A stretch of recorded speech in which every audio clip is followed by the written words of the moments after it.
The Khalji Dynasty. Alauddin Khalji and his administration. Jalaluddin Firoz Khalji established the Khalji dynasty by ascending the throne of Delhi Sultanate in 1290 CE. He was succeeded by his nephew and son-in-law, Alauddin Khalji, in 1296 CE and ruled till 1316 CE. The Delhi Sultanate expanded its borders during his rule, reaching as far as the Deccan. In fact, he was the first sultan to establish an empire. Administration of Alauddin Khalji. Alauddin Khalji was not only a successful military general but also an accomplished administrator. He divided his empire into provinces and gave powers in the hands of local kings, but the supreme powers were vested in Sultan. Alauddin appointed different ministers for the different departments. Some of them were Wazir, the Prime Minister to the Sultan and most powerful official. Diwan-e-Riyasat, he registered all the supplies of commodities and maintained standards in the markets. Diwan-e-Aris, he managed the defense forces. Diwan-e-Insha, he looked after the department of royal correspondence and was the formal channel of communication between the centre and the other areas of the empire. Diwan-e-Ashraf, he maintained accounts of the government. Diwan-e-Risalat, he managed the foreign affairs. Qazi-ul-Quzat, he was expected to deliver justice according to the Islamic laws. Sard-us-Sard, he was religious officer of the highest order. However, Alauddin Khalji also adopted several measures in various fields. Military reforms. He created a huge standing army. He introduced the system of branding horses called Dag and maintaining a descriptive role of his soldiers called Chehra. He started paying his soldiers and cavalry in cash. He employed spies in every unit of the army.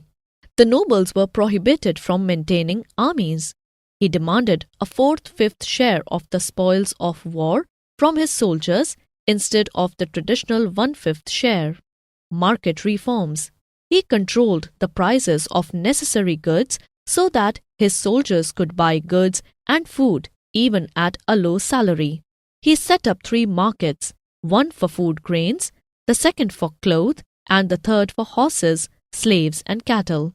He appointed market officers, Shahnai Mandi, and intelligence officers, Barids, to keep a strict watch on the prices and weights. Weights and measures were effectively standardized, and those caught hoarding and cheating were severely punished. State warehouses were set up. These were stocked with food grains, which were released whenever there was a famine or shortage. Land control. He raised the land revenue from 30% to 50%, one-third to half, as Kharaj tax of the produce. He levied taxes on residences, Khari, and grazing, Charai. Land was measured and the share of the state was fixed. Special revenue officer, Mustakhraj, was appointed to collect taxes. The tax was collected in cash.